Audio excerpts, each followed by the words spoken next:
Gracias por venir. Tengo tanta gente a la que agradecer el acto de hoy que no sé por dónde empezar, cuando en realidad tienen que empezar ellos y ellas. Gracias primero a Javier León, que es el editor que se ha atrevido, a pesar de la gran cantidad de Bhagavad Gitas que hay ya en el mercado, pero traducciones. Esto no es una traducción. Esto es para no tener que leerse la Bhagavad Gita. Bueno, pues muchas gracias, Javier, por editarlo. Muchísimas gracias también a estos tres amigos. Hay trampa porque los tres son amigos, entonces pues es más fácil que las críticas existentes sean menores. No voy a decir mucho de cada uno de ellos. Juan Ramón Blanco, Rafa Millán y Raquel Fernández me hacen el honor de que digan algunas palabras acerca del libro o de la Bhagavad Gita o de ellos, porque como veo que Rafa dice vengo a hablar de lo primero, vengo a hablar del tema de siempre. Vale, entonces yo les agradezco que se explayen porque habréis visto que mi voz no está en sus mejores momentos. Creo que me llama ya, el silencio me llama, y así es que tranquilos, habíamos dicho 10 o 15 minutos, pero como si les interesa lo que yo he dicho pueden leerlo aquí, seguro que es más interesante escucharos a vosotros. Así es que en una selección al azar, bueno, agradecer también vuestra presencia realmente. Juan Ramón, ¿te parece? Empezamos. Un Namo Bhagavate. Yo le quería pedir a Vicente si puede hacer una pequeña meditación para sintonizarnos todos, para concentrarnos, dejar la semana fuera un momentito y algunas respiraciones juntos, así nos armonizamos. Muy buena idea, aunque la meditación no se hace, no hay nada que hacer, como todos sabéis bien, pero vamos a aflojar un poco las tensiones innecesarias.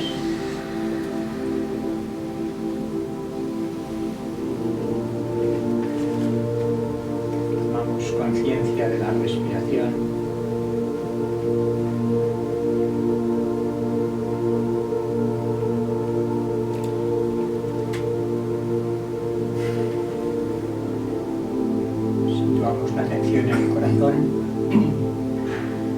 Un corazón en paz, abierto, radiante.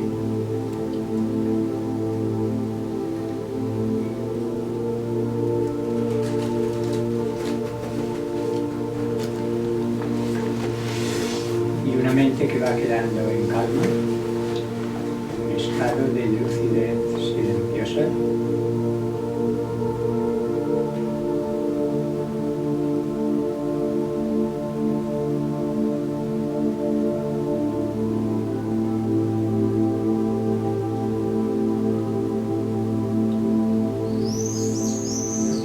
Conscientes de la presencia amorosa que somos desde siempre y para siempre.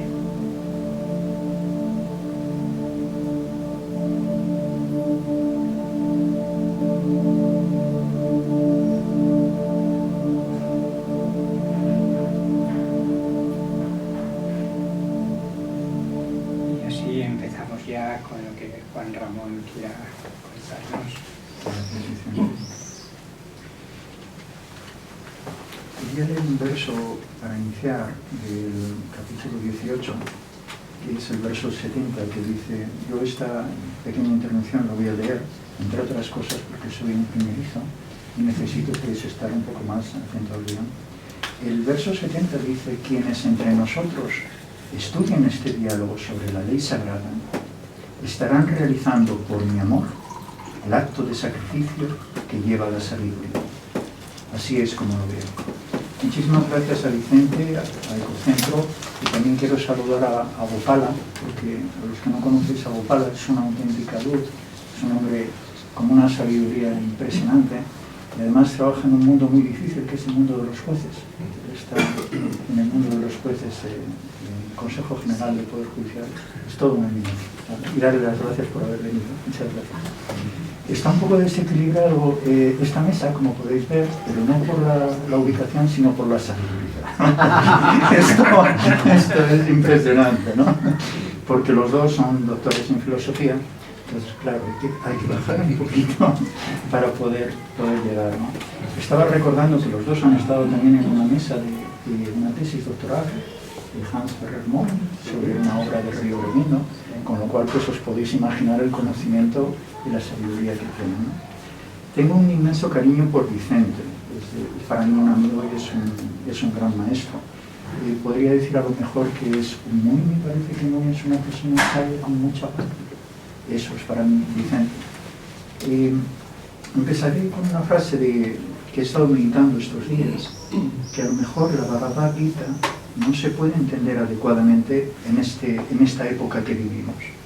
Y con este título quiero dedicar pues especialmente mi agradecimiento sincero a todos vosotros por haber venido y a Vicente por invitarme a estar aquí y acompañarle. La Bhagavad Gita tiene partes sorprendentes y muy conocidas: el miedo natural a la muerte, el principio de que el Atman no nace ni muere, es inmortal, la idea poderosísima de que Ishvara, la divinidad, está íncita en el Atman, el alma, y es por tanto una creación divina. Cada ser es una creación divina especial y única. Y yo creo que esto lo hemos olvidado. Otra idea muy preciosa que nos revela Vicente es la frase: una porción eterna de mí mismo es lo que se convierte en el jiva del mundo. Capítulo 13, 7. Y como nota al pie, pone la traducción de Oscar Puyol, que lo traduce en verso: solo un fragmento eterno de mi ser se convierte en el alma encarnada en el mundo de los seres vivos. Página 134. La grandeza de esta frase para mí, que es la chispa divina, el alma en Occidente, es que no solo es un trozo de conciencia pura, un trozo del Brahman universal o cósmico, sino que en el alma está Dios. Esto es un principio distinto de la Gita, Occidente fundamental. Es decir, no es solo que el alma es una chispa de divino, sino la idea de que en el alma está Dios. Mora Dios, lo eterno, inmortal y divino, como una especie de gen de esa divinidad. Pero esto es tal vez demasiado elevado y su sentido es muy oculto. Hay un texto maravilloso en la página 135 del libro, cuando dice: esto significa que cada alma, cada ser en su realidad es el divino mismo, por parcial que sea su naturaleza. Y significa que cada espíritu que se manifiesta, cada uno de los muchos, es un individuo eterno, un poder eterno, que no nace ni muere de la existencia única. El espíritu individual existe y siempre ha existido más allá del mundo, en el eterno, pues es el mismo sempiterno eterno. Es evidentemente la idea de un individuo eterno lo que lleva a la Gita a evitar cualquier expresión que sugiera una completa disolución o laya, y hablar más bien del estado supremo del alma, morando en el Purushotama. Es Sri Aurobindo y Raúl, página 215. La idea de la reencarnación la conocen muy bien: el renacimiento, la transmigración de las almas, el karma, el dharma, la ley personal del Eswaraj, las normas para liberarse de la mente de los sentidos, de la mente intelecto, de la mente ser, sentido del ego, la ankara, o la idea sentido del yo, la pacificación de la mente en la meditación para buscar primero la liberación en el jiva, el jivana, y su realización en una existencia, en una extinción del ego, en un nirvana y en una destrucción del egoísmo. Las ideas de yo soy este cuerpo, yo soy esta mente, yo soy estos sentidos, yo soy esta pequeña existencia, es un sinsentido para la vida. Permitidme los filósofos romper una regla, una máxima del racionalismo, cuando decían pienso, lo resisto. Esto sería inútil con la Gita en la mano, sería imposible. ¿Por qué? Porque con la Gita es: si no pienso, me libero de la mente. en la mente silenciosa, en la mente testigo del Jiva, y solo fuera de la mente se puede ser libre en el Atman, en la divinidad, en la unidad profunda de toda existencia. Superando todo esto, por si fuera poco, el ascenso continúa en el sendero del conocimiento hacia el autoconocimiento y alude al Nirvana Brahman, al Brahman impersonal y luego al personal, en la divinidad suprema de Krishna. Hay otros diversos tipos de samadhi, como el Savikalpa Samadhi, capítulo 5.27, en el que la inhalación y la exhalación se contienen las dos y se puede producir una suspensión de la respiración durante bastante tiempo, 10, 20, 30 minutos, una hora. Con un solo hilito finito de aire se puede estar ese tiempo en un estado de samadhi. Hay diferencias entre el samadhi de Patanjali y las absorciones del trance que se expresan en la vida. Las ideas de la renuncia a la acción, el desapego, la superación del deseo, la idea de los tres gunas. Os puedo confesar que mentes más obtusas y más cerradas para la vida, yo creo que soy yo, sin duda alguna.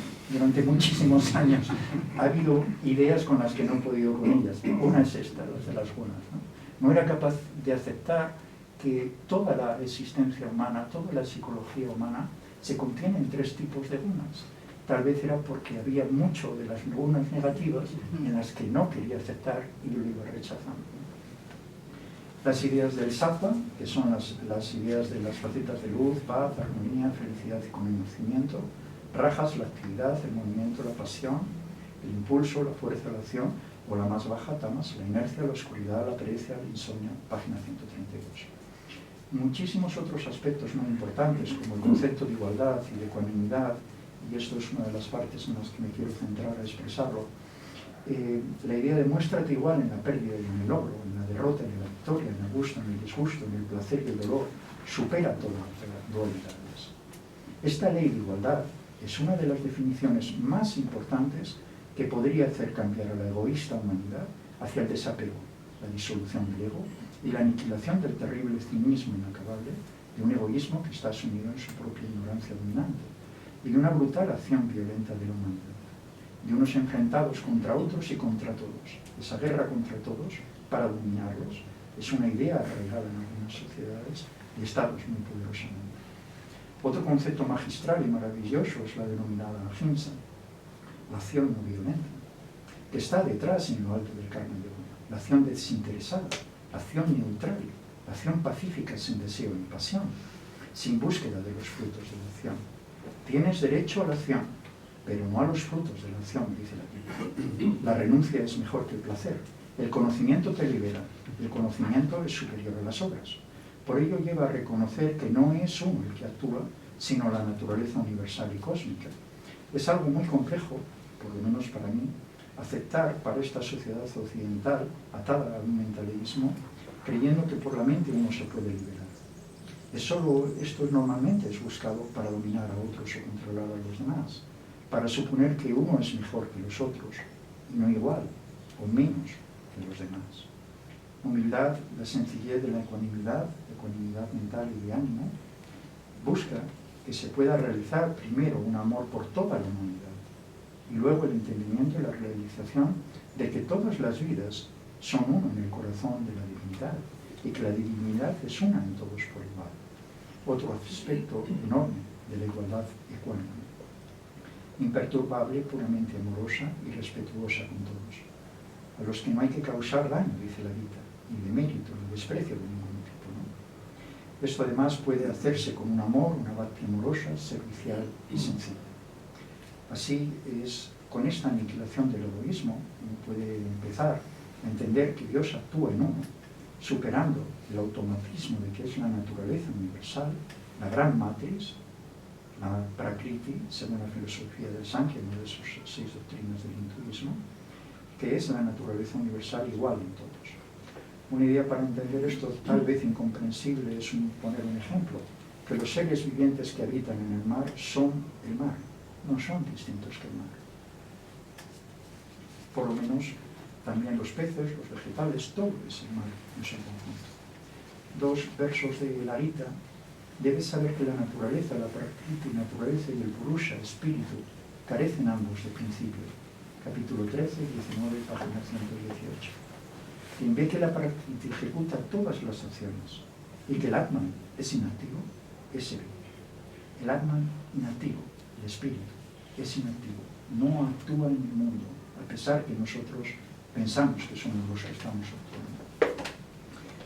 En el preámbulo de la Carta de la UNESCO, esto se lo tiene que conocer Gopal de sobra, se dice algo que habrán oído ya, que porque las guerras surgen en la mente del hombre, es en el espíritu de la humanidad en los que edificar los baluartes de la paz.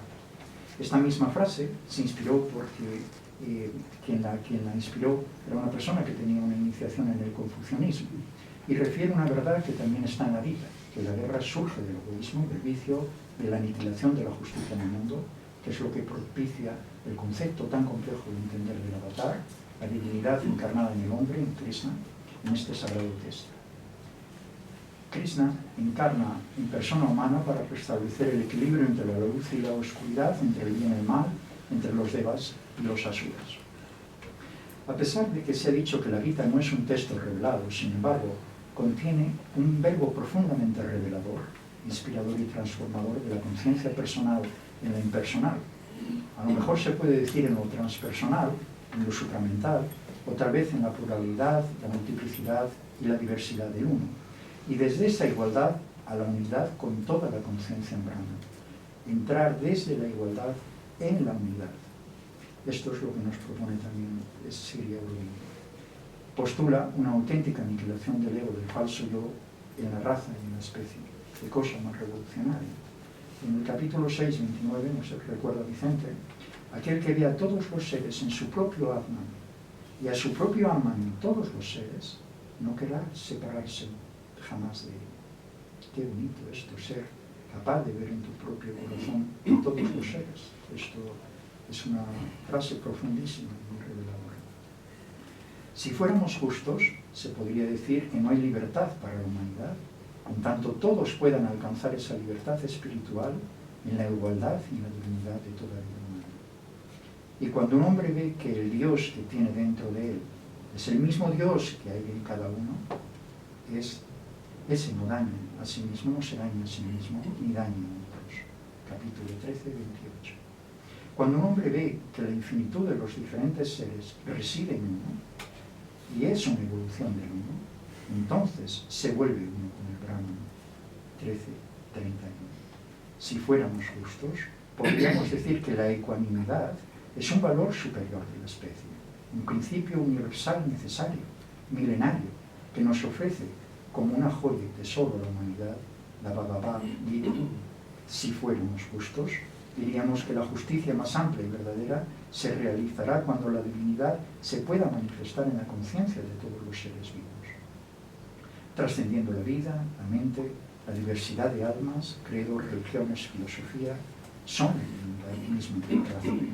Si fuéramos justos, diríamos que la Bhagavad Gita es un texto de la justicia milenaria más alta y suprema, en la más elevada definición de la igualdad y ecuanimidad, que puede superar el egoísmo, la violencia de la acción terrible del hombre en el mundo, devastadora acción y muy destructiva, el mentalismo del ego, el yo, el mío, casi delirante, infantil y patológico, y supondría la superación del intelecto como una función necesaria, pero no la superior de la razón y de la mente. Y la comprensión que la mente ha de ser superada para realizar a la divinidad en la vida humana, en la tierra, hasta lograr algún día la vida divina. La terrible guerra cósmica, de la que se dice que la vida es un símbolo, la lucha del bien y del mal en el universo, se debate en los campos de batalla de la mente.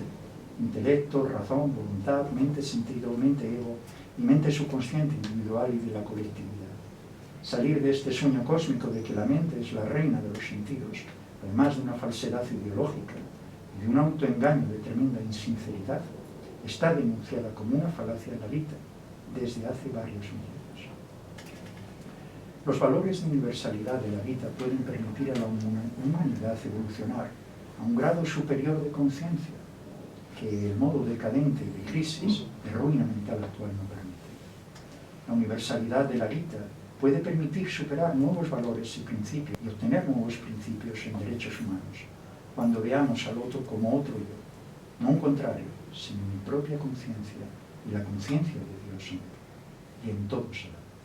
Generar primero un principio de amor universal por todo y por todos, de respeto a la dignidad de todos los seres humanos, nos otorga la dignidad que otorgamos y que reconocemos a los demás. Respeto e identidad. Igualdad para todos. Con todos y los demás iguales en uno mismo. Y trascender las diferencias en el amor al pluralismo espiritual y la diversidad de cada uno como un valor superior en la colectividad. Y no enfrentando y sacrificando al individuo en la mediocridad y en la banalidad de la colectividad y de la ignorancia ya casi inexcusable. Para concluir estas notas de universalidad, que se confunde normalmente esa golosina llamada globalidad dominante, que parece un chicle mascado en la mente de la sofisticación y de la exageración inoperante, y que pierde su sabor y se tira a la basura por el consumismo y el agotamiento de los recursos del planeta. El presidente de la India, el señor Modi, decía en el G20 que el consumo de Europa en una tarde, unos 460 millones de personas, es igual al consumo de energía de la India de un mes entero. Una tarde, un mes entero. 460 millones de personas frente a 1.400 millones en la India. Hay más de 1.500 millones de personas que viven en el umbral de la pobreza con menos de 1,9 dólares al día. Y muchas familias no llegan a 10 o 20 dólares al mes. Gandhi decía que no conocía más violencia o que la violencia más grande era la pobreza. Este es el suspenso permanente de los más inteligentes y de los poderosos de este planeta. La perpetuación de la pobreza, la injusticia, la enfermedad, la miseria en el mundo, que no tienen una solución fácil. Por eso, ahora pueden tal vez entender lo que he dicho arriba al empezar, que esta época tal vez no se puede entender suficientemente la sabiduría, la perfección, que exige la comprensión pura de una mente silenciosa, que expone el milenario y sagrado texto, una de las obras más revolucionarias que se han escrito. Infinitas gracias a Vicente y a todos vosotros por este momento para compartir. Gracias. Gracias, Juan Ramón.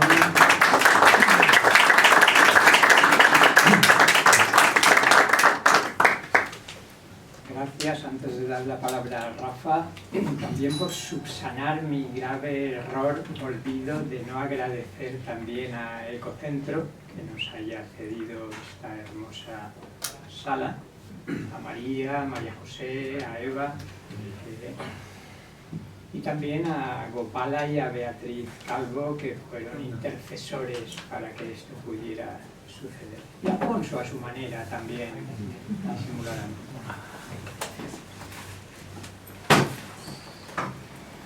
Bueno, esto tiene pinta de convertirse en un intensivo sobre la Bhagavad Gita. A ver si lo llegamos a saber, hacemos la presentación antes del libro, escribimos el libro entre los cuatro. Pero bueno, vamos a dar la palabra a Rafa Millán, que probablemente muchos lo conocéis por su célebre, junto a su esposa Mardía Herrero, canal de YouTube de psicología y espiritualidad, con 400 millones de suscriptores. 400 millones de estrellas en el cielo. Nuestro canal funciona sobre todo cuando te llamamos a ti, Vicente. Así que esta vez nos hemos quedado con ganas de entrevistarte sobre la Bhagavad Gita, ¿no? Sí. Sirva esto como... Sirva esto. ¿Empiezo? Sí, cuéntalo.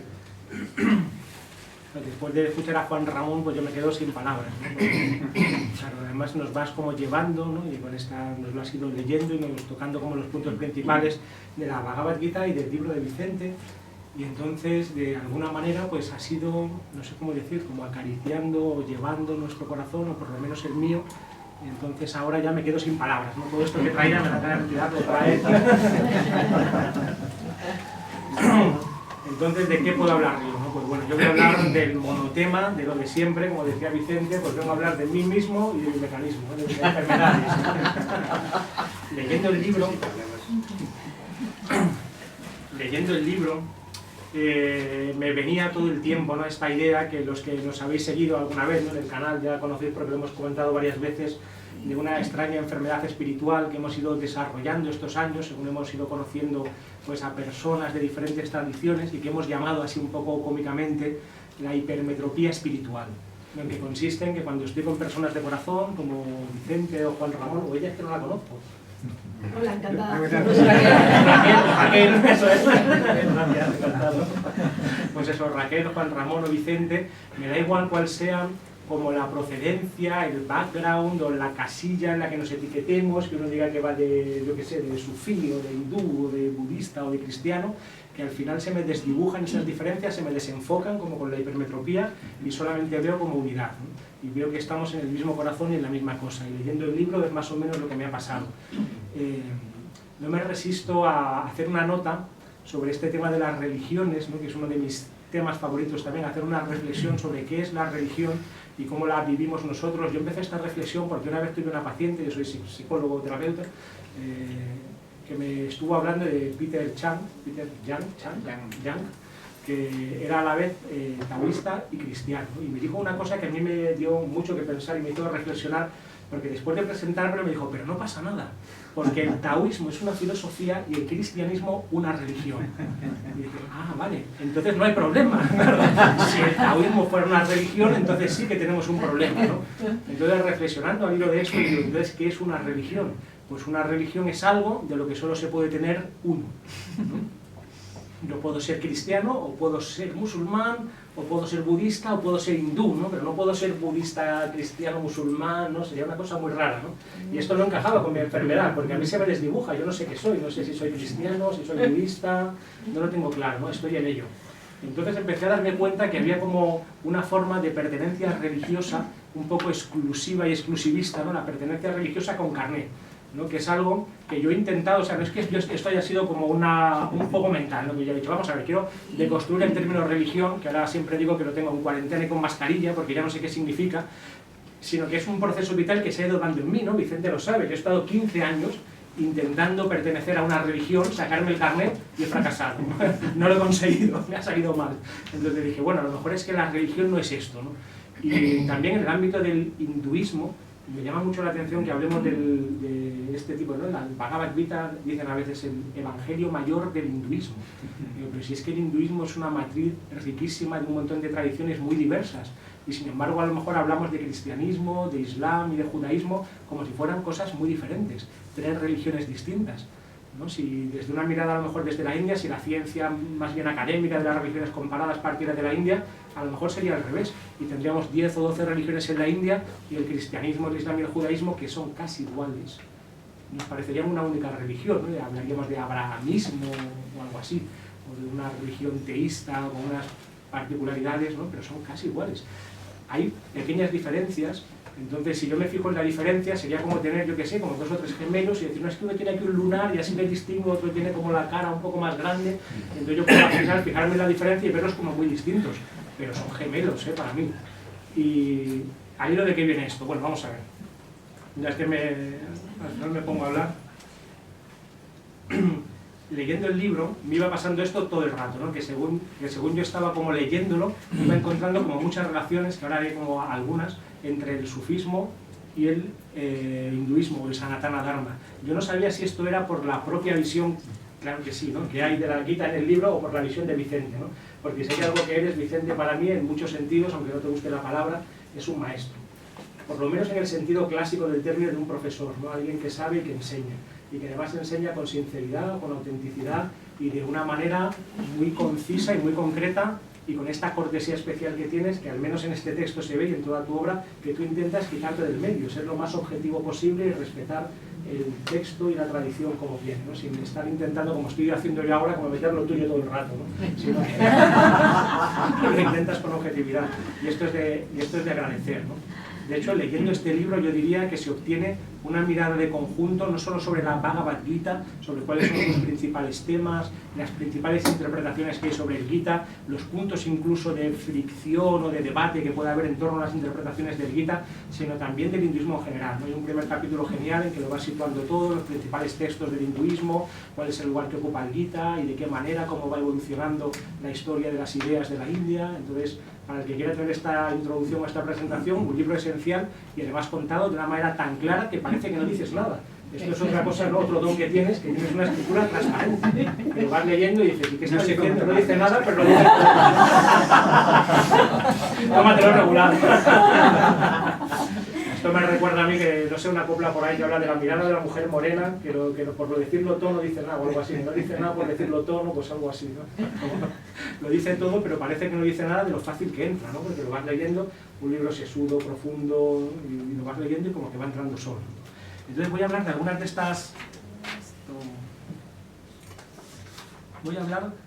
de estas... relaciones que yo he encontrado entre el sufismo, por ser la tradición que mejor conozco, y la lectura del Gita, ¿no? Y podemos empezar con lo más duro, lo más fuerte, que sería la guerra, porque el Bhagavad Gita es sobre todo una guerra, o empieza en un contexto que es una guerra, ¿no? Y en el sufismo, en ocasiones, también se utiliza este término que hoy en día asusta y hay que tener cuidado para utilizarlo, que es la yihad, ¿no? Que se suele traducir, o se mal traduce, en mi opinión, como guerra o guerra santa, que es un concepto que debería de ser extraño a cualquier tradición mística o espiritual, en mi opinión, y más bien significa esfuerzo, ¿no? De hecho hay incluso una oración, el tahayut, que tiene la misma raíz que yihad, que sería la oración que se hace por la mañana, 1 hora y media antes del amanecer, que requiere como un gran esfuerzo levantarse para hacerlo, y se llama tahayut. Y prácticamente todas las veces que el término yihad aparece en el Corán, aparece con un sentido claro de esfuerzo y de esfuerzo espiritual. Hay un momento en que el profeta Muhammad, con un grupo de compañeros, después de una de las batallas, y le dice un compañero, un shahab, le dice, venimos de la yihad, ¿no? Como venimos del gran esfuerzo, de una lucha.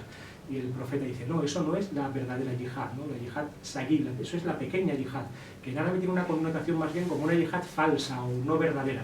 La yihad al-akbar, la verdadera yihad, es nafsuhu, contra uno mismo. Entonces a partir de ahí se genera esa yihad, ¿no? De hecho hay incluso reglas sobre cómo debe de ser la guerra, porque sí que es cierto que tal vez aquí haya una diferencia, ¿no? Porque tengo hipermetropía espiritual y también astigmatismo espiritual.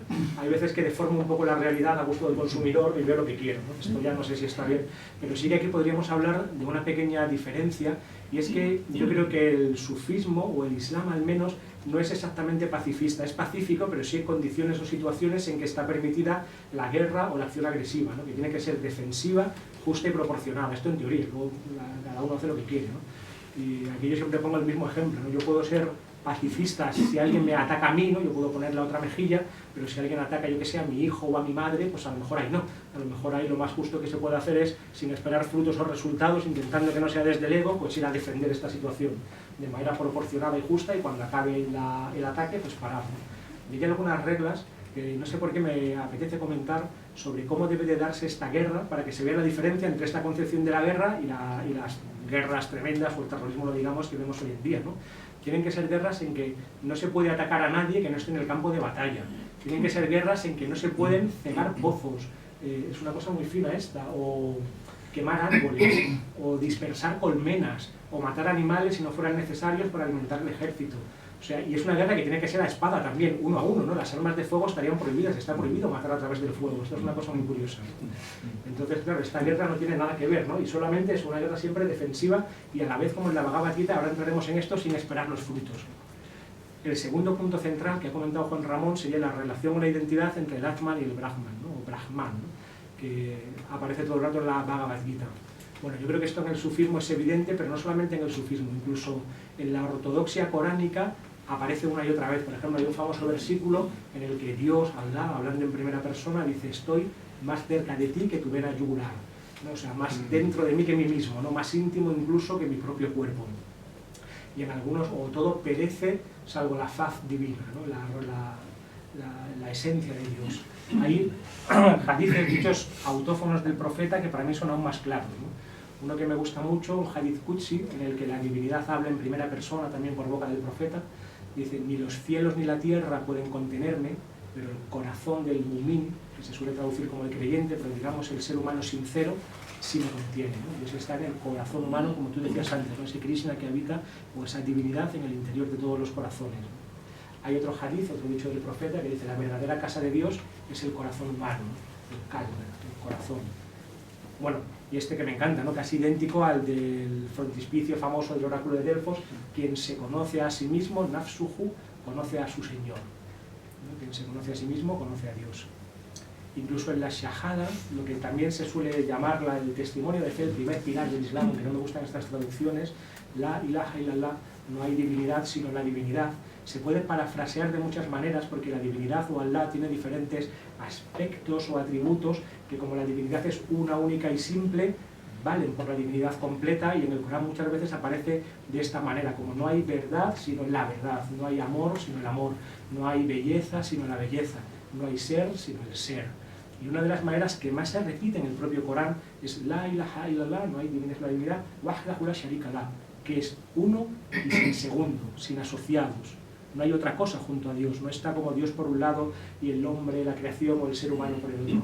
Aquí siempre cito también uno de los 3 versículos que más se repiten del Corán, la sura Ikhlas, que es de las últimas, la antepenúltima, que es la respuesta que da el profeta cuando le preguntan qué es Dios o qué es Allah, ¿no? Un grupo, ¿no? La tradición dice, aunque todo esto hay que ponerlo un poco entre comillas, ¿no? Porque estas tradiciones pueden venir un poco tergiversadas históricamente, pero bueno, dice la tradición que hay un grupo de judíos que están un poco preocupados o enfadados con esta nueva revelación profética, entonces quieren testarlo o ponerlo a prueba porque ellos tienen ya una gran teología, ¿no?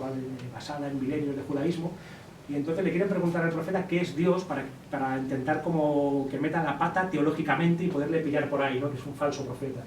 Entonces, después de una serie de aventuras, se les revelan estos 3 versículos, sura Ikhlas, que sería algo así como la sura de la pureza o de la verdadera fe, en otras traducciones, de la fe, digamos, correcta, y entonces define lo que es Dios, ¿no? Allahu ahad, Allahu samad, lam yalid wa lam yulad wa lam yakun lahu kufuwan ahad. Allahu ahad, ahad es único, uno en el sentido de único, ¿no? Algo que está en unicidad. Allahu samad, muy difícil de traducir, sería algo así como lo absoluto, ¿no? Samad es como lo independiente o lo eterno, pero de lo que todo depende, o lo incausado, la primera causa, ¿no? Todo esto son traducciones muy habituales, el término Samad, ¿no? Lo absoluto.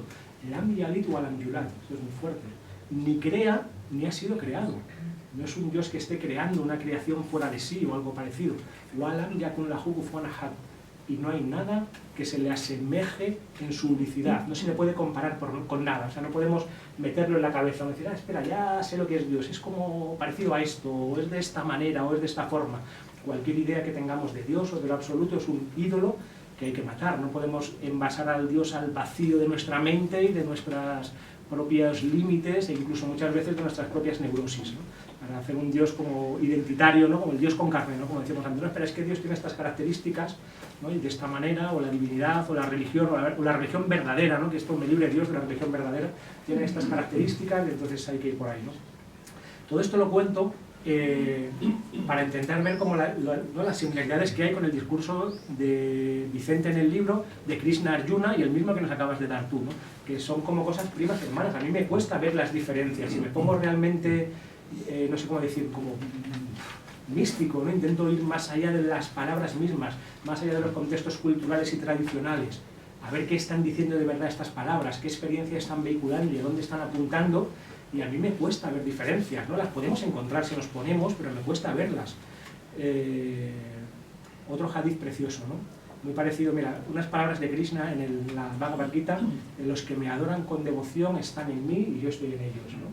Qué bonito, ¿no? Hay también un hadith que dice: cuando un siervo me adora, ¿no? Hablando de Dios en primera persona, yo me convierto en el ojo con el que mira, la mano con la que hace, el pie con el que camina, ¿no? Yo estoy en él y él está en mí, ¿no? Cuando me adora, la misma cosa para mí. Y esto estoy hablando nada más que de Corán y de Hadith, digamos, como de lo que sería la ortodoxia islámica clásica. Si ya vamos al sufismo, a la parte interior o mística del Islam, estas relaciones son todavía más claras.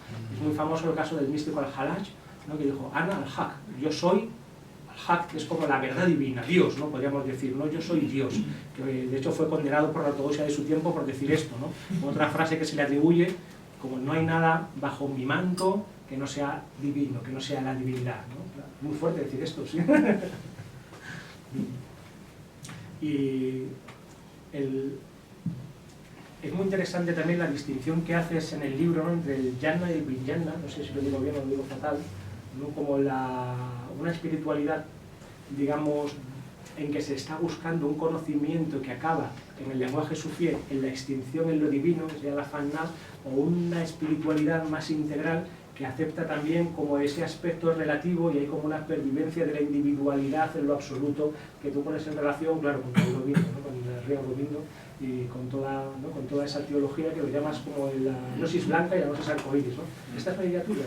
Sí, muy interesante, ¿no? O sea, a mí me recordaba lo del, ¿cómo se llama? Los niveles de conciencia, ¿no? Estos de Beck y Ellis, ¿no? Los colores de los niveles de conciencia, ¿no? Beck y Ellis, ¿no? Y entonces esto también en el sufismo está muy presente, ¿no? De hecho, habitualmente se dice que lo que se está buscando en el sufismo es, por ejemplo, en Rumi, la extinción del alma en la divinidad, que es como la polilla que llega a la llama, al final la polilla enamorada de la llama se quema y desaparece y ya no hay polilla, solo hay llama.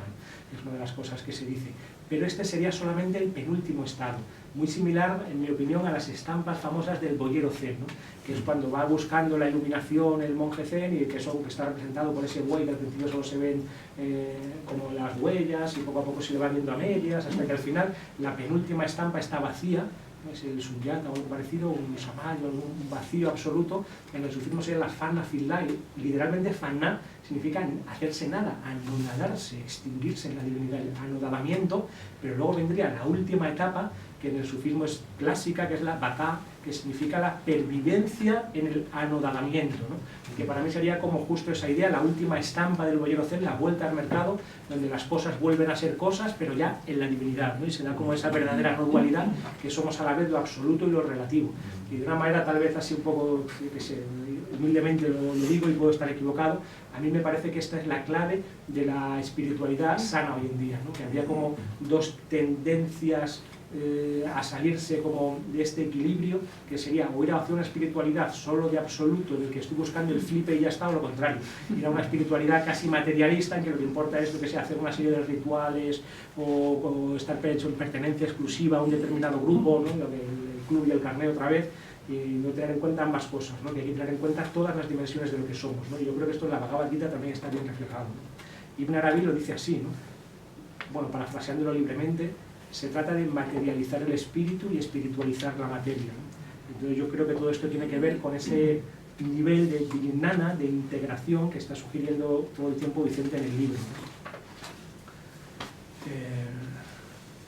E incluso algunos de los yogas, si me apuro mucho también, lo puedo ver muy parecido al salat o al giro del biche. El salat sería la oración ritual, que es también un yoga integral, porque tiene una parte física que se hace con el cuerpo, tiene una parte emocional, tiene una parte mental, se hacen unas recitaciones y obviamente una conexión espiritual, tiene también una parte individual, lo puedes hacer solo en casa, una parte social, se puede hacer en grupo, en colectividad, la yamá, que es algo parecido a la shanga, y también el giro del biche funciona de la misma manera, ¿no? Que la mayoría conoceréis, ¿no? Tiene una parte física, una parte mental, una parte emocional, sin duda es como una especie de yoga integral, ¿no? Y cultiva el yogi, dice Krishna, día a día la armonía del alma sin esperar nada, su alma en silencio ante el uno, ¿no? Ese uno, Ahat, es uno de los nombres más repetidos de la divinidad en árabe, y entonces esta frase para mí resumiría de una manera casi perfecta el sentido original de lo que yo llamo del Islam, ¿no? Para mí Islam en su sentido original es la entrega voluntaria a la divinidad, armonizando todos los aspectos de mi ser,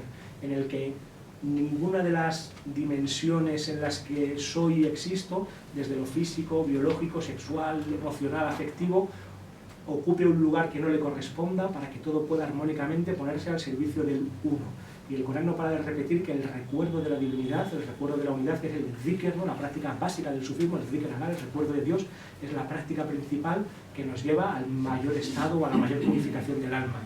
También que no hay otro hacedor, ¿no? Una frase que se repite continuamente, que si habéis estado en países árabes, se repite continuamente por la calle, o si pasa de repente algunas personas dicen la jaula o la cuata, la jaula o la cuata.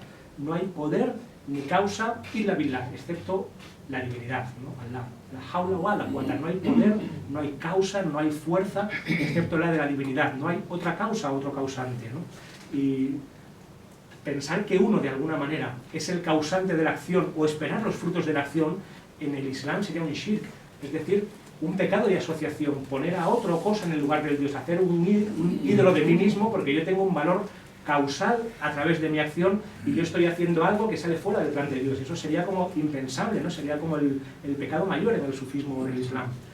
Y lo de no hacer la acción por sus frutos o recompensas, podemos leer un poema de Rabia Adawiya, que es una mística sufí muy conocida, que tiene unos versitos que se conservan a través, me parece que de la obra de Fariduddin Attar, pero bueno, es lo mismo, que dice, hablando, le dice, oh Dios, ¿no? Le está hablando a Dios, Rabbia, si te adorase por miedo al infierno, quémame en el infierno. Si te adorase esperando el paraíso, exclúyeme del paraíso. Pero si te adorara por ti mismo, no me niegues tu eterna belleza. Qué bonito, no me digas que esto no se lo podría decir a Arjuna Krishna. ¿No? Perfectamente. Y ya para acabar, no me quiero, porque luego si apetece y hay tiempo, he hecho como muchas más relaciones, pero bueno, voy a dejarlo una más, que sería esto del yoga supremo, ¿no? Cuando dice, ¿cuál es el yoga supremo? Según he entendido yo en el libro, ¿no? Krishna, hay un momento que dice algo parecido, ofréceme todas tus acciones y asiente tu mente en el supremo. Y hasta le pide en algún momento postración y refugio, que es algo que también en el sufismo se hace continuamente, Audubillah, en el refugio en Dios, ¿no? Y se le pide la postración. Para mí esto sería justo, como decía antes, la clave del sufismo expresada en una sola línea, de manera totalmente sintética. Ofréceme todas tus acciones, no actúas por ti mismo, por tu ego, sino actuar por Dios o para Dios, y asienta tu mente, el ticket permanente en el supremo, ¿no? Esta hoja luego te la voy a regalar, yo creo, Vicente, porque hay un momento... gran regalo, gran regalo. Ya me callo. Hay un momento en el que hay unas frases de Krishna, yo soy el padre de este mundo, madre, dispensador de vida, yo soy el fin, el señor, el testigo, la morada, refugio, amigo, origen, disolución, fundamento, cámara del tesoro y la semilla imperecedera, soy la inmortalidad, la muerte, el ser y el no ser. Pues bueno, estos, todos los que dice, sin excepción a mi entender, puede que esté forzando un poco, pero muy poco, ¿eh? Todo lo que dice son nombres de los Asma al-Husna, de los 99 nombres divinos que aparecen en el Corán referido a Dios, ¿no? El fundamento, la cámara del tesoro, la morada, el refugio, el amigo, el testigo, el Señor, todos ellos, ¿no? Y el Señor es muy interesante porque también está esa distinción entre el Rab, el Señor entendido de una manera como un Dios personal individual, y Allah, que sería como ese absoluto ya impensable más allá de toda forma, ¿no? Y si ambos son la misma cosa. Entonces, bueno, no sé por qué, pero así me la regalado. Sí. Gracias por la hoja. Y ya me callo.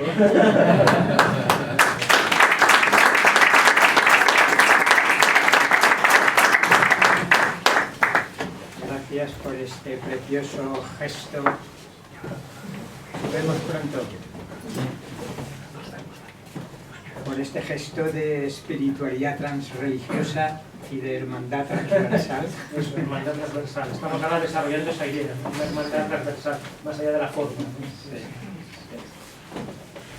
Y bueno, creo que Javier se afianza la idea de que la segunda edición tendrá el doble de páginas, ¿no? Pues vamos a darle la palabra a Raquel. A mi perspectiva va a ser breve, con lo cual yo ya enseguida te doy la palabra. Pues yo voy a aportar una perspectiva menos mística, menos espiritual, ya lo siento, tal vez un poco más aburrida, más académica, desde el ámbito de la filosofía india. Yo soy profesora de filosofía india, mi relación filosófica con Vicente comenzó hace 10 años, tal vez, siempre desde la admiración por mi parte, y todavía como alumna, muchas veces me escaqueo para preguntar cosas sobre el río Aurobindo y demás, para mis clases tomando WhatsApps y estas cosas. Y a medida que profundizaba en este libro, que yo he disfrutado muchísimo, me daba cuenta que es un manual extraordinario para mis estudiantes, ¿no? Mi materia de filosofía india. No solo es didáctico y tiene esa sutileza con la que escribe Vicente, sutileza espiritual para describir experiencias muy complejas que transmite la Gita con un lenguaje tan cercano y sin perder fuerza, ¿no? Además de estos componentes, es un libro académico y esto es muy raro. Estos dos componentes unidos sí que es raro. Que uno puede recomendar en sus clases de nivel universitario un libro espiritual que sea completo, que sea certero, que esté actualizado, que tenga un estudio histórico sobre los comentarios vedánticos que hay y demás. Como digo, de este nivel, esto es una joya muy rara. Pues a mí me has liberado de una gran parte de carga en mis clases. A esto se une que es un texto vivo, porque Vicente ha incluido algunas preguntas que los estudiantes le hacían en el curso, ¿no? Que dio pie después a este libro, sobre la Bhagavad Gita. Entonces te encuentras tu explicación, la explicación de Vicente, preguntas sobre temas contemporáneos, muchas veces fenómenos que están ocurriendo ahora en nuestra sociedad, y Vicente los relaciona en la contestación, ¿no?, con la enseñanza de la Gita. Entonces a mí me parece extraordinario bueno, realmente es un ensayo de comprensión integral, es decir, el título es muy certero. Además de esto, lleva la mano de Ría Aurobindo. Claro, no podía ser de otra manera. Y entonces esto ya me parece todavía más extraordinario. No solo por mi respeto y admiración por Ría Aurobindo, sino porque escribió uno de los mejores comentarios a la Gita y uno de los mejores textos espirituales y filosóficos del siglo XX, ensayos sobre la Gita. No hay, a mi modo de ver, un comentario igual contemporáneo con esa profundidad de este texto, ¿no? Entonces todo el tiempo estás rescatando, volviendo a Ría Aurobindo, ¿no? Y esto me parece que ya lo hace más extraordinario. Invitas a una lectura meditativa y realmente pues sí que hay momentos, ¿no?, de tus explicaciones donde uno cae en este estado meditativo. Y yo te voy a hacer dos preguntas. Te decías al principio que por ser amigos no podemos estar haciendo favoritismos. No, yo te voy a hacer dos preguntas como alumna, que son preguntas que le hago a mis estudiantes en la clase de la Bhagavad Gita, preguntas desde la filosofía. La primera es, ¿practica Krishna el yoga que enseña? Esta es una pregunta que tiene trampa. Y mis estudiantes, claro, muchas veces dicen, pero Krishna es un dios, y no se puede cuestionar a un dios. Por ser un dios no puede decir y hacer lo que quiera. Digo, así nos va, ya hay que explicarse, ¿no? No, Krishna no está practicando el yoga que enseña, os doy la respuesta. Lo que pasa es que me gustaría que hubiera como un debate final, ¿no?, sobre esto. Y luego la segunda es la idea que nos atrae tanto de vivir actuar sin apego por los frutos, ¿no? Mi pregunta es, ¿realmente esto es posible? Y hay una persona que te hace ya esa pregunta y tú respondes, bueno, la Gita no es un libro de ética, es un libro de vida espiritual. Y esto me parece muy importante tenerlo en cuenta, lo decía Ría Aurobindo. No es un libro de ética práctica, es un libro de vida espiritual. Porque pensad que vivir en una sociedad donde los demás no se ven perturbados por tu sufrimiento, donde los demás actúan sin pensar en las consecuencias y demás, simplemente por devoción a algo, tanto como para ir a una guerra, tiene consecuencias perniciosas. Es decir, trasladar exactamente, a mi modo de ver, la enseñanza que se da aquí, trasladarla a nuestro momento contemporáneo, sin filtro, sin cuestionamiento, nos conduce a un escenario bastante horroroso, a mi modo de ver, ¿no? Y eso es lo que hace que esta obra pues, sea usada por las SS, por el nazismo, que fueron entrenadas con la Bhagavad Gita. No solo porque el texto es abierto, sino porque lo que hicieron las SS es algo, bueno, Himmler, es una traducción literal de lo que Krishna enseña. Entonces ellos tenían una guerra justa que librar. Entonces, cuidado con hacer de este texto un libro de ética, que no lo es. Es un libro que está inserto en el Mahabharata, una obra de epopeya, una obra sobre sucesiones al trono, una obra de literatura, ¿no? Entonces, pero creo que tú manejas muy bien todo el tiempo estas preguntas y bueno, Vicente, nada, darte las gracias, te cedo la palabra y lo voy a usar en mis clases, así que gracias.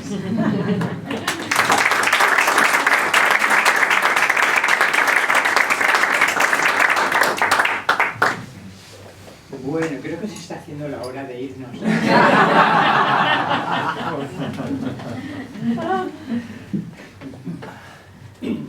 Muchísimas gracias, Raquel, por tu tan breve como intensa intervención.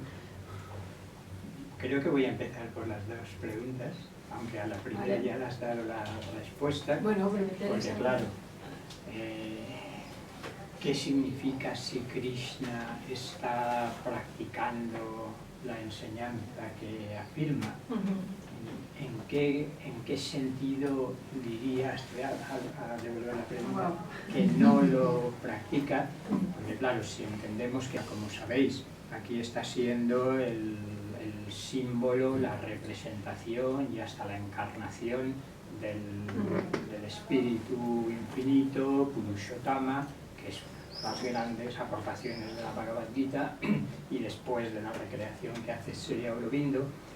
Es decir, que ya en el título para los aurobindianos está implícito, ensayo para una comprensión integral de la Bhagavad Gita está ya dejando ver, es un guiño para que esta integralidad se sepa y no se oculte, que se refiere a la comprensión integral propia de Sri Aurobindo y de su lectura de ese fascinante libro. Yo siempre digo que había leído la Gita bastantes veces ya antes y me parecía una maravilla, pero cuando leí los ensayos sobre la Gita pensé que la Gita era un esqueleto y que Sri Aurobindo le había puesto la carne, la sangre y la vida. Es decir, es tal la recreación tan extraordinaria que a lo largo de 700 páginas realiza Sri Aurobindo y que permite, a mi entender, esa comprensión integral, que no es el único. Todos sabemos que consigue una síntesis de los 3 yogas que luego se van a convertir en los 3 yogas tradicionales, pero una síntesis de una creatividad extraordinaria. Es cierto que generalmente se ha absolutizado uno u otro de esos caminos, uno u otro de esos yogas, ¿no? O el Jnana Yoga con cierto menosprecio a la acción y a la devoción. Lo siento, pero nuestro queridísimo Shankara es buen ejemplo de ello. O bien devoción sin una gnosis blanca, y a ser posible arcoíris, jnana y vijnana, o bien cualquiera de los 3 senderos, pero independientemente.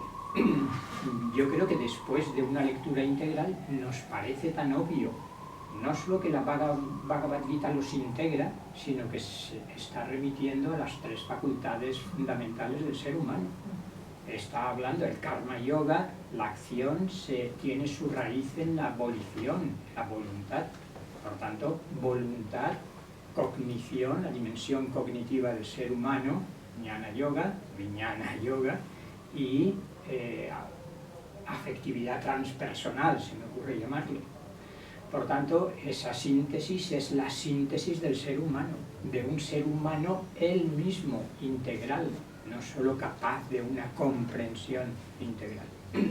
Entonces, Krishna, en tanto que absoluto integral, Ishvara no en el sentido tradicional, sino en el sentido que da Sri Aurobindo, que es la síntesis del Brahman, del Vedanta, Advaita, mayavádico, y del Purusha, del Samkhya y del Yoga, que son 2 concepciones parciales desde la perspectiva integral de Sri Aurobindo. Entonces, el Purushottama, el Ishvara, es el absoluto integral, que solo para la gnosis arcoíris vijnana y no para jnana, esto gracias a Swami Medananda, por lo menos para mí, abre una nueva lectura, capítulo 7 y capítulo 9, donde se establece la distinción entre jnana y vijnana. Una de las características del librito que he escrito y que no se ha comentado es que comparo 5 o 6 traducciones distintas con la idea de ver hasta qué punto el traductor lo que hace es traducir desde su concepción. El ejemplo más claro, Shankara y todos los seguidores, en nuestro caso Swami Gambhirananda y Consuelo Martín, que se basa en la traducción de Gambhirananda, leen jnana y dicen jnana es, cosa rara que a Shankara se le ocurra decir, porque no lo es casi nunca, que es el conocimiento teórico o escuchado de un maestro o leído en un libro acerca de la verdad última, que para Shankara es el Atman inmutable, el Brahman trascendente, extracósmico. Y vijnana, para Shankara, entonces es ya la experiencia de aquello. Sri Aurobindo dice, no, jnana, como ha sido siempre, es atmañana, es el conocimiento del Atman inmutable, pero es el conocimiento integral. Es la verdadera gnosis, pero una gnosis blanca porque no despliega todos los colores de los que es capaz la gnosis arcoíris, que es vijnana, que es la conciencia supramental de Sri Aurobindo y que capta simultáneamente en el conocimiento integral, en la realización experiencial de que eso es así, viendo que Brahman es trascendente e inmanente simultáneamente, que es impersonal y personal, que está en todas las cosas pero las trasciende infinitamente. Entonces, esta visión solo es posible desde el vijnana. Desde el Vijnana, que ya Sri Ramakrishna vio la distinción muy claramente, como Swami Medananda señala, pero que Sri Aurobindo recrea muchísimo más que el propio Ramakrishna. Por tanto, así se entiende mejor lo que viene a continuación en esos capítulos. Se me ha colado Rudolf Steiner. Rudolf Steiner, en su lectura de la Bhagavad Gita, dice: en lugar de dividirlo en 3 partes, como es habitual, 6 capítulos cada uno, esto lo había hecho ya también Ñameshwar. Lo dividimos en 2 partes. Y hay un momento culminante en el capítulo 9, y dice Rudolf Steiner: llega un momento en que ninguna de las representaciones mentales que solemos hacernos es capaz de captar lo que está diciendo aquí Krishna. Efectivamente, porque ya no se trata de un conocimiento de una representación mental, sino porque se trata del conocimiento propio de la conciencia supramental. Así se entiende mejor toda la letanía de Krishna diciendo: yo soy la esencia de los árboles, yo soy de los Vedas el Samaveda, yo soy todo. Y aún así los trasciendo con una porción infinitesimal de mí mismo. He creado este universo, yo soy trascendente, pero al mismo tiempo soy el corazón de todo lo que existe. Y creo que Juan Ramón lo ha citado, esa otra espina dentro del Vedanta tradicional, que se empeña en abolir la individualidad espiritual, no egoica obviamente, tras la liberación, tras la realización. Y Sri Aurobindo, leyéndolo en la Bhagavad Gita, dice: Mamaivansa Sanatana, una porción, un fractal, si me permitís que digamos, soy eterno de mí mismo, se encarna o se manifiesta en el mundo de los seres vivos como un jiva, es decir, la esencia átmica, álmica, ya sé que la traducción es muy problemática, de Atman como alma, del ser humano, no se disuelve tras la realización final. La realización integral vuelve a ser el que soy simultáneamente conciencia, ser individual, conciencia, ser universal, cósmica, y conciencia, ser trascendente. Se ve que este es el misterio supremo. Ni solo Brahman no dual, donde la no dualidad excluye toda multiplicidad, ni solo alma individual radicalmente separada del tú, eternamente otro, sino que soy simultáneamente todo eso. Brahman, mejor dicho, o el Purushottama, es todo eso. Y por tanto, yo, ese yo que no es yo, también. Pero bueno, vamos a ver si Krishna enseña lo que cumple, lo que enseña. A mí me sale preguntarte, ¿podrías concretar en qué sentido dices que no lo cumple, no lo practica?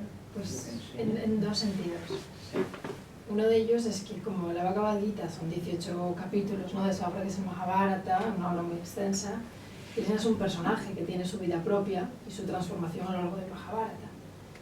Cuando llega la Bhagavad Gita, el preámbulo de esta guerra, Krishna ya tiene ciertos intereses, ha apostado por un bando. A él no le da igual que Arjuna pelee o no, no le da igual que pierda o gane. Él no asesora a Arjuna como si le diera igual los resultados de la acción.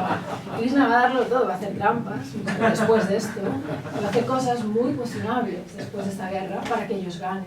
Claro que luego se justifica, Krishna es un dios y lo hace por el bien y el dharma de la tierra. Lo que queramos, pero durante toda la Gita, todo el Mahabharata, Krishna no actúa en base al Karma Yoga en ningún momento. Entonces, ese es el lado.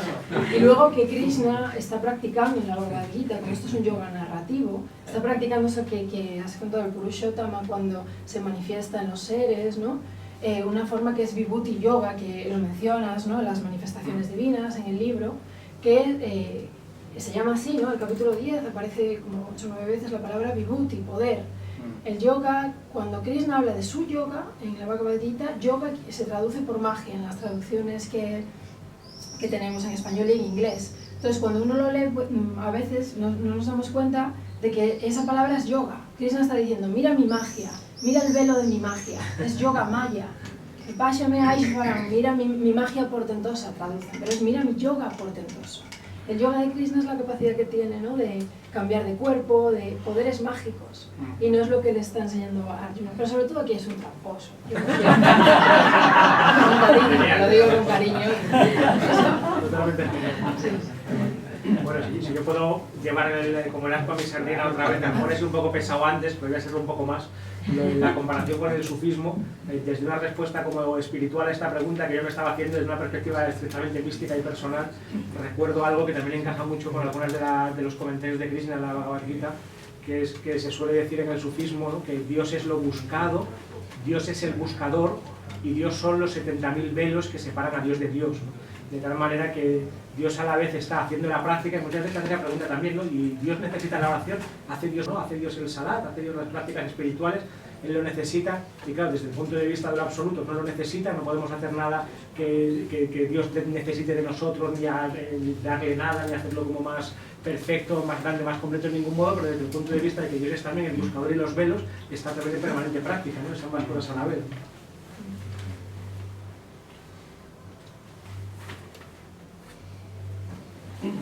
La cuestión es crucial, yo la menciono solo de pasada justamente al principio, cuando están en pleno campo de batalla, y de hecho estarían los dos extremos. Está la defensa de cualquier guerra sin más matización, porque es muy fácilmente, y ya sabemos las justificaciones políticas y teopolíticas que se han hecho de las guerras, pero ni está en el extremo de un belicismo descarado, ni está en el pacifismo.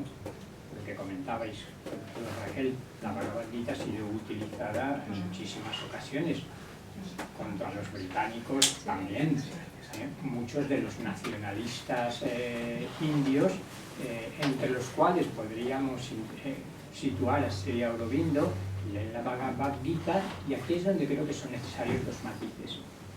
Mientras Gandhi estaba escribiéndole, querido Adolfo Hitler, usted está haciendo muy mal porque está matando a muchos seres humanos.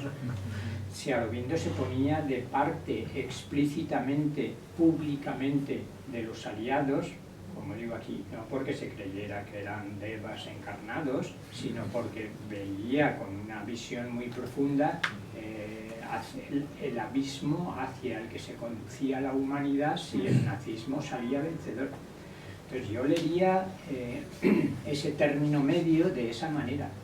Hay situaciones muy concretas y muy delicadas que generalmente nuestra mente estrecha no es capaz de comprender. No es una regla, no sirve como regla, no se puede universalizar, ni el pacifismo tampoco. Y la Segunda Guerra Mundial podría ser un ejemplo.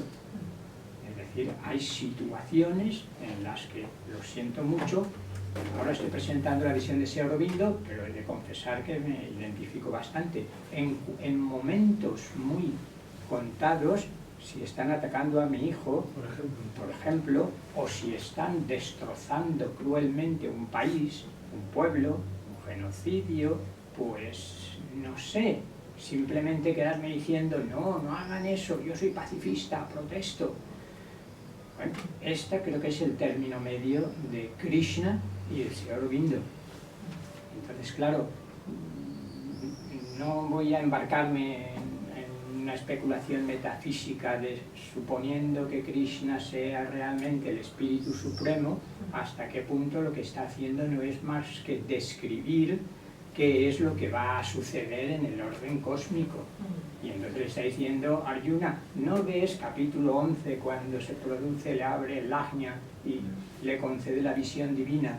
Por un momento porque se espanta enseguida, ¿ves? El aspecto también destructor de lo absoluto. Pero de alguna manera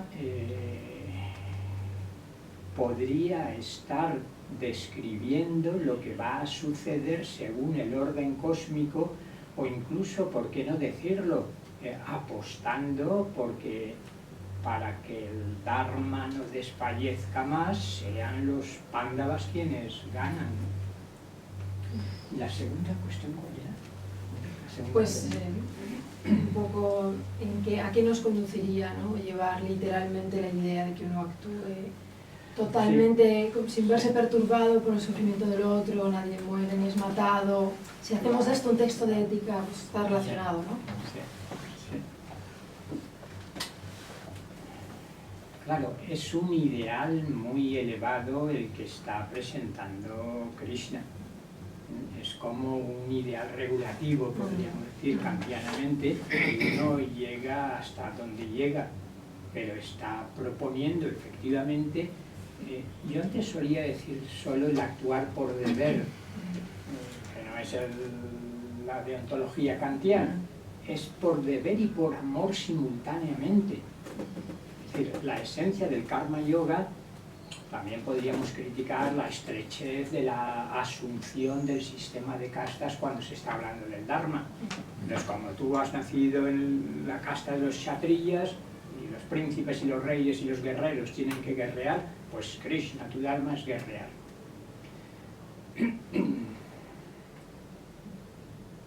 Entonces el ideal de actuar con total desapego puede verse hasta como inhumano, es cierto, pero yo seguiría defendiendo que está proponiendo cómo se comportaría el verdadero Jivanmukta, el verdadero liberado en vida, el que ante la muerte está tan firmemente asentado en el Atman y comprende con tanta claridad cuál es la esencia de las cosas.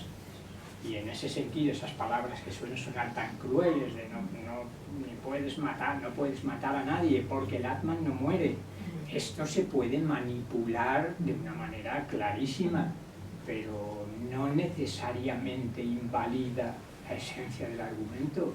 Es decir, en determinadas situaciones, incluso la muerte, si va a morir mi hijo o si van a morir, vamos a ponerlo más fácil, 200 niños, pues puede estar justificado el matar al posible asesino si yo no cometo esa acción, ¿no?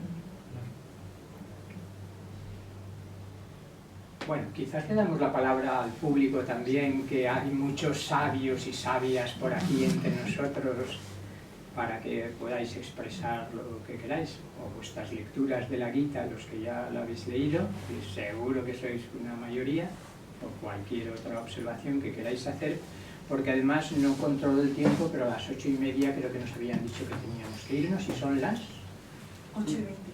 Fantásticos 10 minutos para escucharos lo que queráis. Si alguien quiere hacer una pregunta, le paso el micro para que lo grabe. Yo quería hacer un comentario y tal vez trasladaros una profunda inquietud, porque las preguntas que hace Raquel no son preguntas triviales, ¿no? Es decir, tienen un gran desafío, es decir, ¿qué respuesta le das a eso? Solo puedo dar una respuesta personal, es decir, podría decir lo que como persona en determinadas situaciones pudiera hacer en algún caso. Para responder esta cuestión, diré que Gandhi toma de la Gita la idea de la ahimsa, tomando las lecturas de Tolstoy, esto lo hemos comentado con Vicente, y toma del Sermón de la Montaña de Jesús el pacifismo profundo, y hace un híbrido de la ahimsa, de la Gita, con el pacifismo del cristianismo. Es otro camino, es otro sendero de yoga totalmente distinto al de Gandhi, y Gandhi dice, prefiero morir que matar, pero realmente, y esto no son preguntas para la mente, no valen las preguntas para la mente, son para el alma individual de cada uno. Es Arjuna en el capítulo 1, es decir, Gandhi es igual que Arjuna. Arjuna le dice, prefiero morir que matar a toda mi familia, a mis maestros y a mis primos. Esto le contesta Arjuna. Os puedo compartir una respuesta que me he dado estos días, pero reconozco que esa respuesta es una gran hipocresía mía y que está llena de una profunda falsedad. La respuesta posiblemente dentro de unos años, cuando lo medite profundamente, la tenga que cambiar. Y es, para darle la razón a Gandhi, le dije, respondí estos días, si Gandhi no tiene el deber de ser un guerrero, Gandhi no es de la casta de los guerreros. Gandhi no tiene que matar a nadie. Gandhi puede ser un maestro, puede ser un brahmin, puede ser un sacerdote. No es su obligación guerrear. Pero entiendo que estas dificultades no hacen nada más que demostrar que todos los problemas que nos ponemos en la mente no tienen una solución en la mente y que son una solución individual.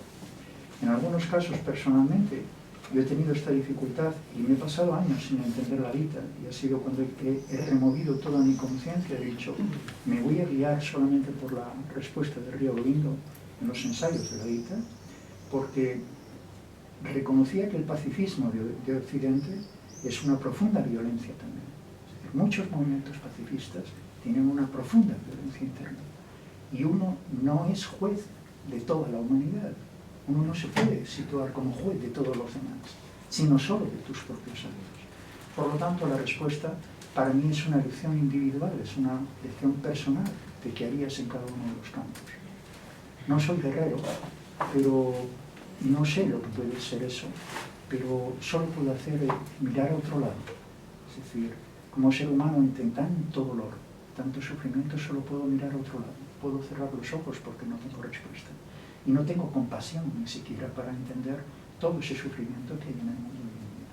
No tengo ninguna respuesta para todo eso. Sí, Gopala. Yo... ¿hace falta? Sí, porfa, para que lo oiga la gente. Bueno, yo solo quiero decir una cosa. Yo ya tengo... me llevo 2 libros. Yo creo que uno a las presentaciones de libros tiene que venir, entre otras cosas, a comprarlos. No tengo porcentaje, aunque mi editor también es Javier. Y segundo, decir que uno de ellos es para mi profesor, nuestro profesor de Bhagavad Gita en el curso de formación de los centros Yoga Shivananda para este verano, para que estudie un poco más. No porque no sepa, sino porque, bueno, creo que aquí hay líneas de aprendizaje y de didáctica muy importante, solo por la intuición. Ya no tengo nada más que los libros aquí, pero por lo que hayáis dicho es seguro que... Y otro para empezar a leerlo esta noche. Y nada más, comprar muchos. Una más y vaya. Gracias, Gopala.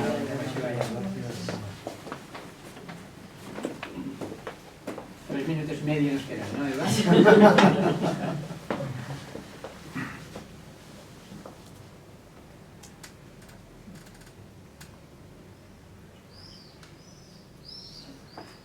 Pues yo, que no soy ninguna intelectual, en fin, quería agradeceros esta conferencia, porque es lo que me está sucediendo a mí últimamente, de que ¿dónde profundizas? ¿En qué religión? ¿En qué filosofía? ¿No? Y el Bhagavad Gita, también que estaba interesada últimamente, en la visión que habéis dado sobre lo que es la esencia y lo que es el ser humano que está en ese camino de trascendencia, pues me parece muy interesante. Y os doy las gracias. Muchas gracias.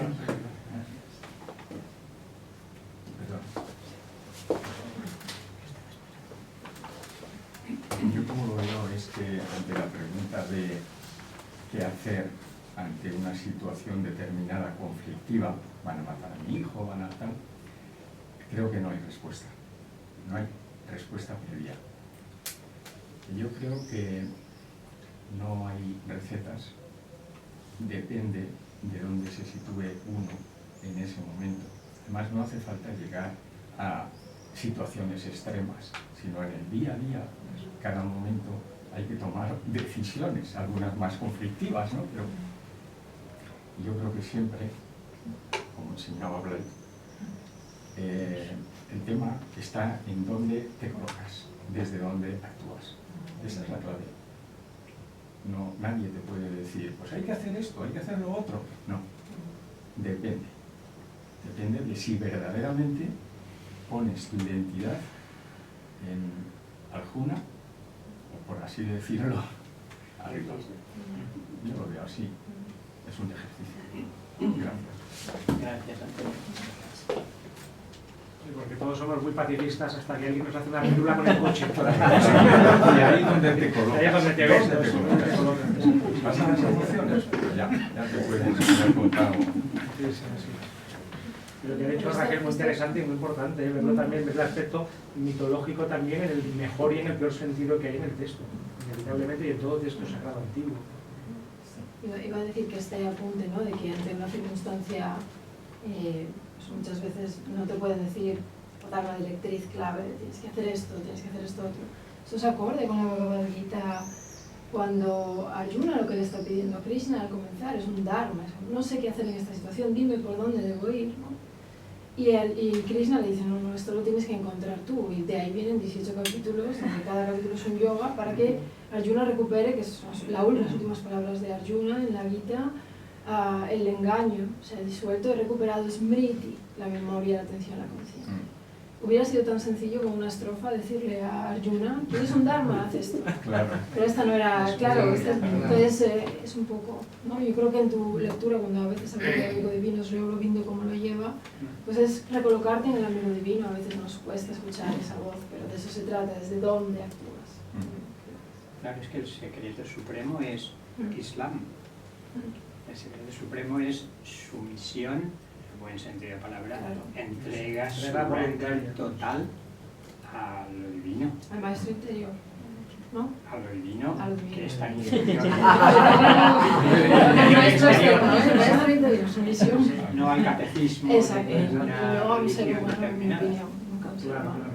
Sí, yo creo que la intuición original del Islam, totalmente tergiversada después, es justo esa, ¿no? Como someterse a la divinidad para no someterse a nada parcial, ¿no? A ningún ser humano, creer en Exacto. ideología o religión. Cuidado con De esto. hecho, muchas veces el profeta dice, no creéis en nada y en ninguna religión, sino simplemente entregaos a la voluntad divina. Porque la palabra Islam es una palabra corriente del árabe de la época, como dice Islam y musulmán, para no decir esto es un nombre de una religión nueva, ¿no? Sino simplemente entregados. Luego ya con eso se ha hecho lo que ha escrito, que se ha escrito. Sí. Las formulaciones mentales concretas de las distintas religiones acerca de la presunta voluntad divina es lo que nos ha llevado al huerto también. Sí, sí. Cumplamos el Sí. horario. Muchísimas gracias. Gracias.